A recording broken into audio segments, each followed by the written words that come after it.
जंगल राज की डेफिनेशन उसमें उन्होंने क्या दी है? पिछड़ापन, गरीबी, निरक्षरता, भ्रष्टाचार और गुंडाराज। डेफिनेशन से 15 साल पिछला 2005 से पहले का लालू यादव आरजेडी का पूरे विश्व में बिहार के लिए यह संबोधन था। अब उसके बाद अगर उसके बाद के 15 साल को अगर हम देखें तो एनडीए की सरकार नीतीश जी के समय में विनाश बना विकासवाद बनाम विनाश की राजनीति के ऊपर हम पूरी राजनीति 15 साल की करते रहे हैं।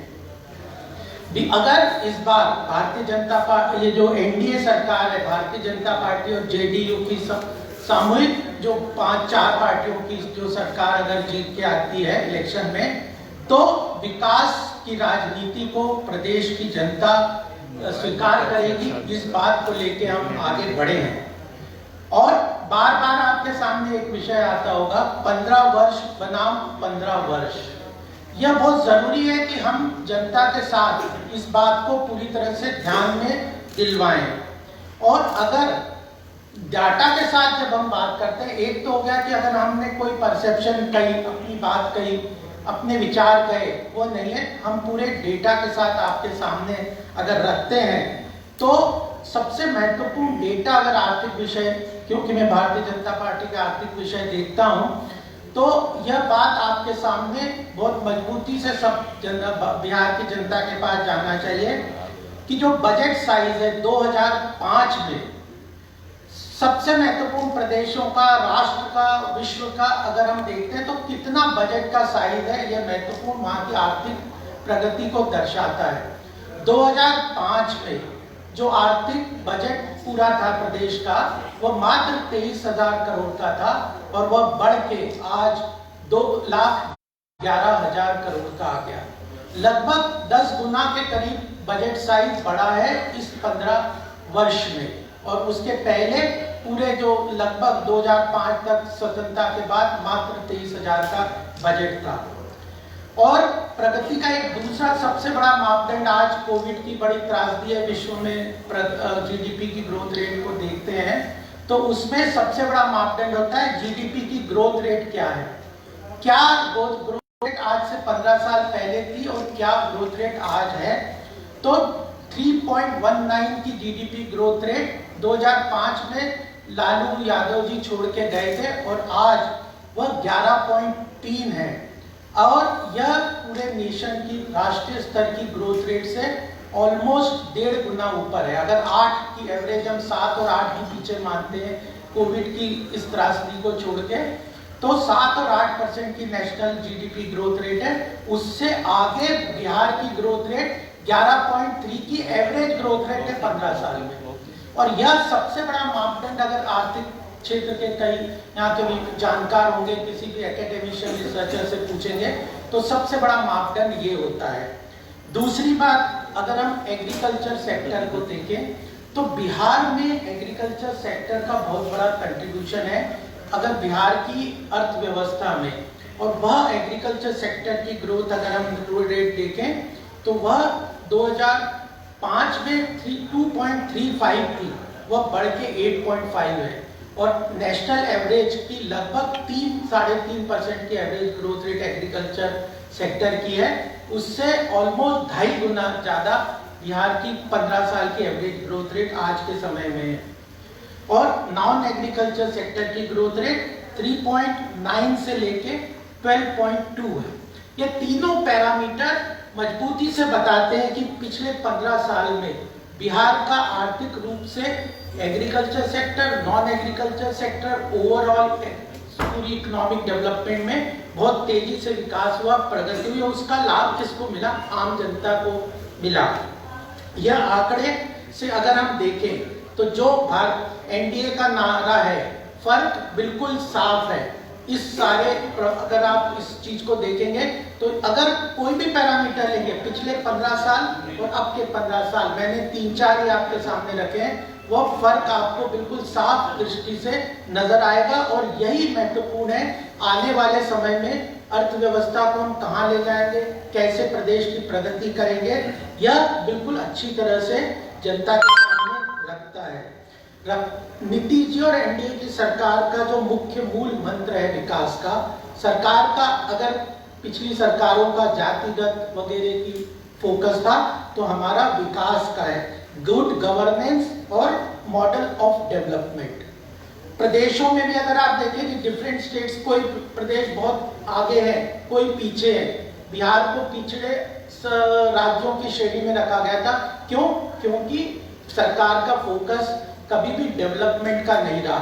वह 15 साल का अगर आप इतिहास देखेंगे तो यहाँ की एनडीए सरकार नीतीश जी में गुड गवर्नेंस और मॉडल ऑफ डेवलपमेंट, यह दो मूल मंत्र के साथ हमने सरकार चलाई है।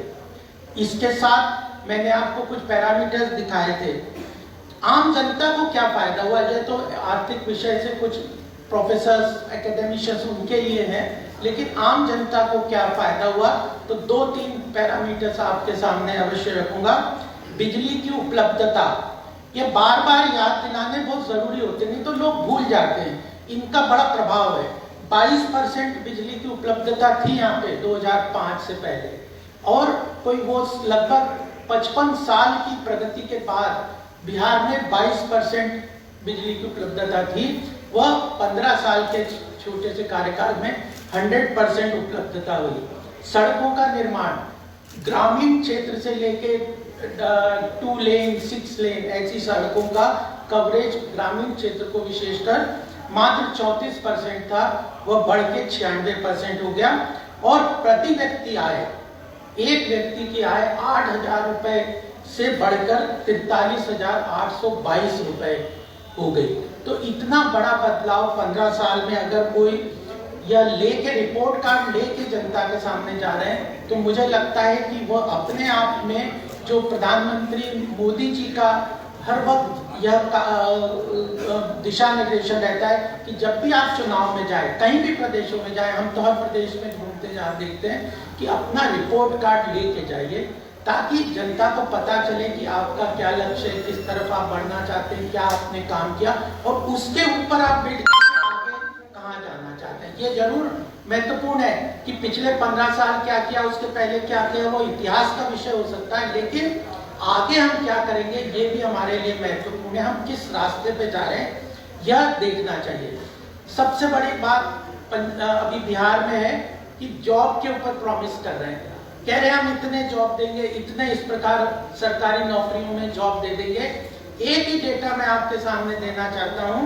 2005 में के पहले 10 साल 96 से लेके 1996 से लेके 2005 तक जो टीचर्स की भर्ती थी, मात्र 30,000 टीचर्स की भर्ती हुई। 90,000 केंद्र सरकार के कई लेटर्स हैं हमारे पास, जिसमें केंद्र सरकार ने प्रदेश सरकार को, उस वक्त की सत्ता को, के लोगों को, यहाँ पे आरजेडी को लिखा था कि 90,000 टीचर्स की सैलरी केंद्र सरकार का प्रेशर था कि हम देंगे, आप उन्हें एम्प्लॉय करिए। लेकिन उस 90,000 में से भी मात्र 30,000 लोगों को एम्प्लॉयमेंट मिले, लगभग 9-10 साल में इन्होंने दिया। और उस कंपैरिजन में अगर 15 साल को आप देखें तो भर्ती हमारे सरकार के दौरान हुई है।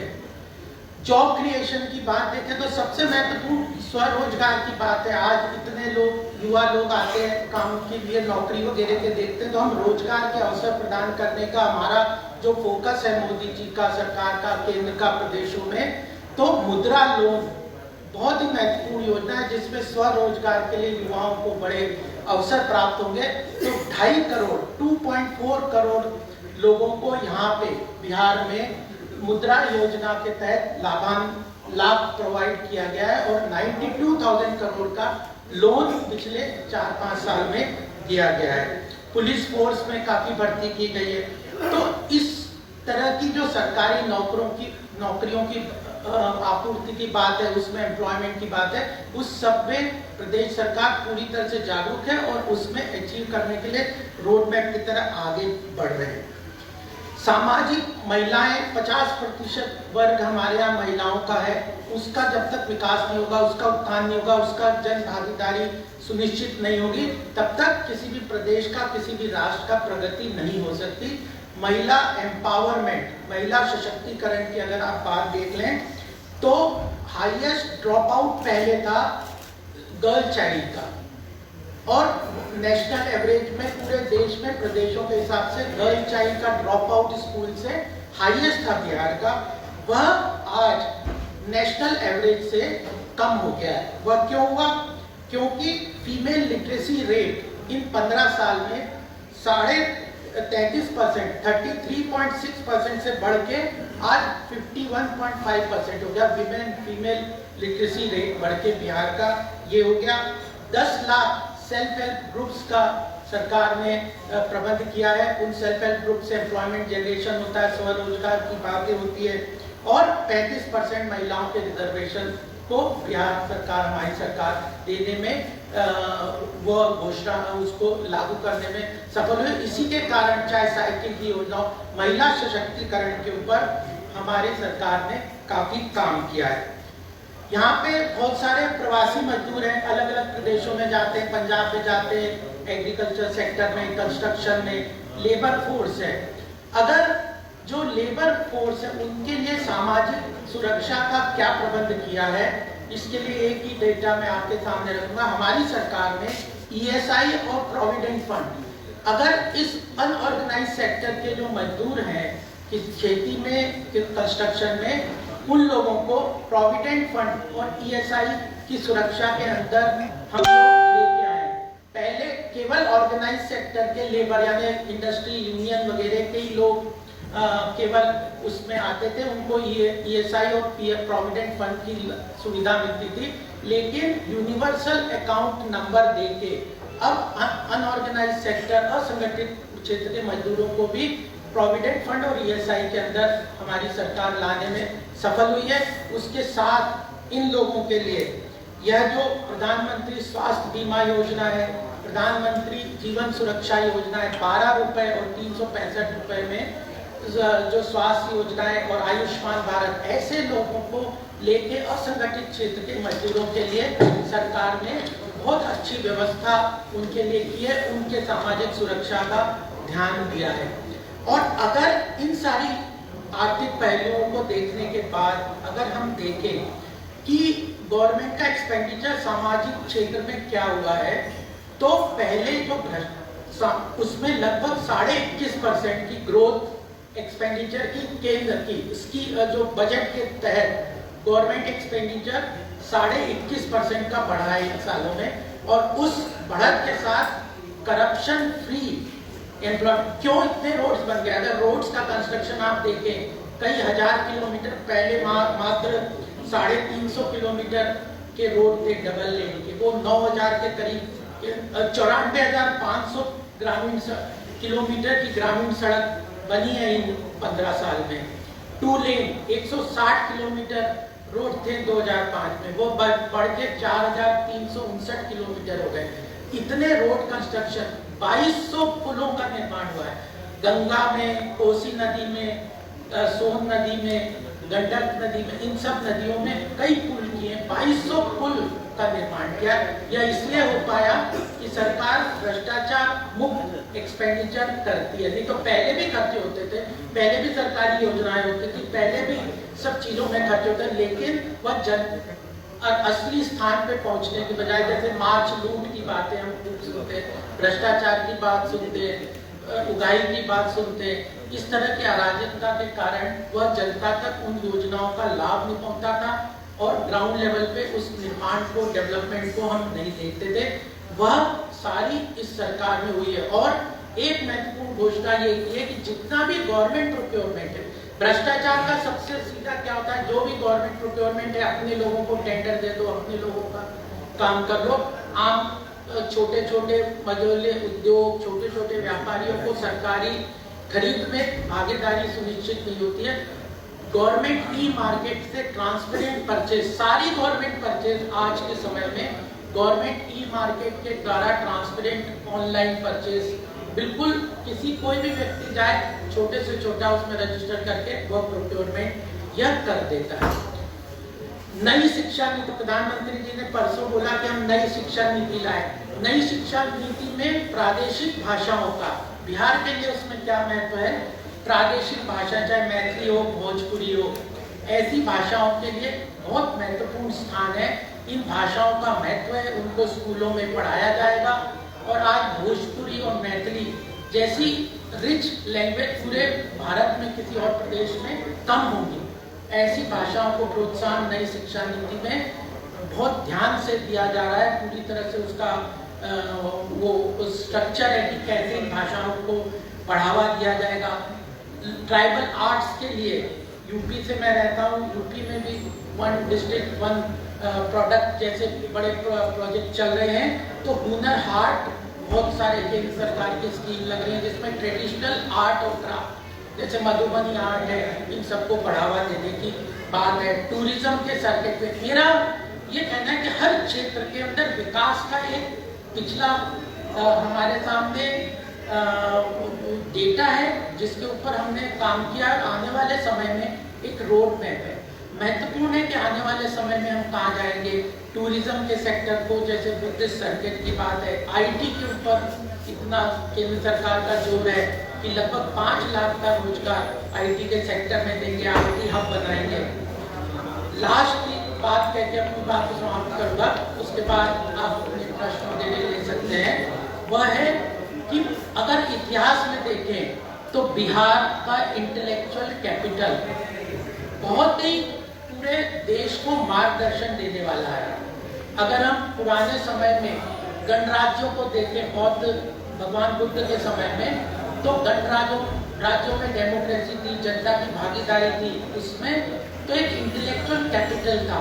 पाटलिपुत्र का उसके बाद जो था, पाटलिपुत्र ने मौर्य शासन से सबसे समृद्ध राष्ट्र अगर कहीं भारत का बना गुप्ता डायनेस्टी और उसके बाद, तो वह पाटलिपुत्र उसका सेंटर था।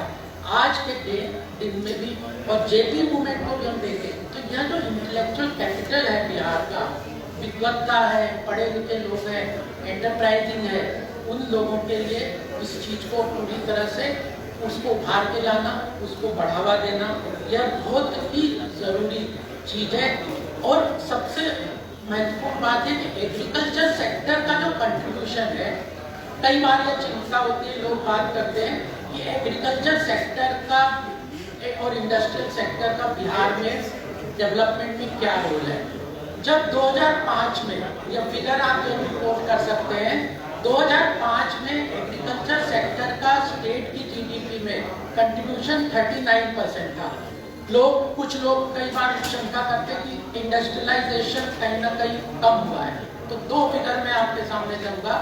2005 में एग्रीकल्चर सेक्टर का स्टेट जीडीपी में कंट्रीब्यूशन 39% था। वह जबकि जीडीपी ग्रोथ रेट एग्रीकल्चर की काफी बड़ी है, 8.5% के हिसाब से नेशनल एवरेज से ज्यादा है, फिर भी वो कंट्रीब्यूशन, इंडस्ट्रियल कंट्रीब्यूशन उस वक्त 12% था और वह आज की डेट में 19% है। तो इंडस्ट्रियलाइजेशन भी हुआ है, एग्रीकल्चर सेक्टर में भी ग्रोथ हुआ है, यह बड़ा महत्वपूर्ण है। तो अंत में यह बात कह के अपनी बात मैं समाप्त करूंगा कि फर्क बिल्कुल साफ है। मैंने आपको डाटा के साथ अपनी बात रखने का प्रयास किया है कि अगर पैरामीटर्स जिनसे अर्थव्यवस्था का स्टेट को कोई देखता है, उन पैरामीटर, सारे पैरामीटर्स को देखें तो पिछले 15 साल में बिहार ने बड़ी अच्छी प्रगति की है। जंगल राज और गुड वर्सेस गुड गवर्नेंस, यह फर्क बिल्कुल आम जनता के साथ है। और इसी का कारण है कि जितने भी आप 2-3 दिन के आप आर्टिकल देखें या सर्वे देखेंगे तो आपको पता चलेगा कि एनडीए की नीति जी के नेतृत्व में बढ़त बिल्कुल क्लियर कट यहाँ की जनता सपोर्ट में है। विकास बनाम विनाश की राजनीति सबके सामने रहनी चाहिए। जातिवाद, वंशवाद, विघटन, ऐसी राजनीति एक ग्रुप कर रहा है, चाहे वो कांग्रेस हो, माले हो, सीपीआईएम है, सीपीआई है, उनकी राजनीति है। दूसरी तरफ केंद्र की डबल इंजन की ग्रोथ के साथ हम चल रहे हैं, जो प्रदेश सरकार और केंद्र सरकार के जिन भी प्रदेशों में आप देखेंगे कि केंद्र और प्रदेश सरकारों का अलाइनमेंट होकर विकास अगर कार्य करते हैं तो उनका विकास तेजी से होता है। केंद्र सरकार में मोदी जी भी और हमारी सरकार पूरी तरह से बिहार के विकास के लिए पूरी तरह से प्रतिबद्ध है।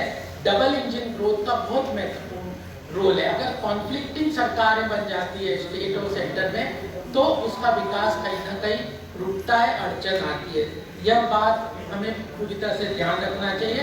15 वर्ष बनाम 15 वर्ष, यह चीज है जिसके ऊपर हम पूरी तरह से आश्वस्त हैं और जनता से निवेदन करते हैं कि वह इन चीजों को आपके माध्यम से समझे, सोचे और उसके बाद एनडीए की सरकार को पुनः मौका दे तो बिहार जो अपने आप में एक प्रगति के रास्ते पे आगे बढ़ा है वो और भी तेजी से बढ़ेगा। स्पष्ट दृष्टि और निर्णायक नेतृत्व हर चीज में, केंद्र में चाहे धारा 370 को देख लें या राम मंदिर की बात को देख लें, जैसा निर्णायक नेतृत्व केंद्र सरकार में है उसी तरह का निर्णायक नेतृत्व के साथ प्रदेश सरकार भी आगे बढ़ेगी। यह बात मैं आपके माध्यम से यहाँ के बिहार की जनता को कहना चाहता था। कोविड की भी आज ही मैं सवेरे एक रिपोर्ट देख रहा था, कोविड जैसे हेल्थ इंफ्रास्ट्रक्चर यहाँ पे इतना खराब रहा, पीछे से इनहेरिट किया, उसके बाद भी मात्र 11,000 एक्टिव केस आज बिहार में कोविड के हैं और रिकवरी फैटेलिटी रेट 0.5% है, नेशनल एवरेज से भी कम है।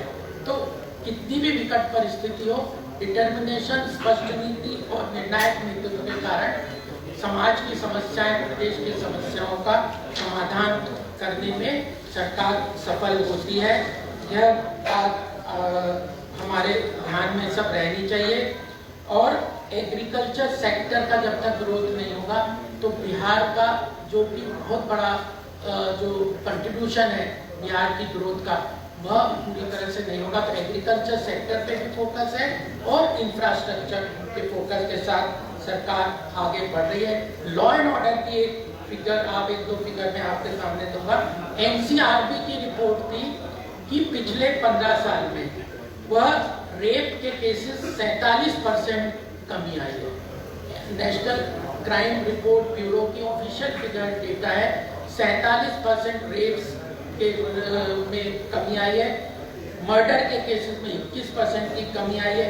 ऑनलाइन एफआईआर का पूरी तरह से लागू कर दिया है और डेकॉइटी में तो फिरौती वगैरह के जो काम है, डकैती में 70% की कमी आई है। तो एक तरीके का एक रोड मैप के साथ देश की प्रगति की तरफ, प्रदेश की प्रगति में बिहार का योगदान होगा। इसी आशा के साथ मैं आप लोगों से चाहता हूं कि अब दूसरा फेज, जैसा पहला फेज में बहुत मजबूती से जनता ने यहाँ से अपनी वोट दे के समर्थन बाद अपनी आकांक्षाओं अपेक्षाओं को सामने रखा है, ऐसे दूसरे और तीसरे फेज में भी मजबूती से जनता अपनी बात को प्रखरता से निर्णायक हम एनडीए के सपोर्ट में अपना मत देगी। धन्यवाद।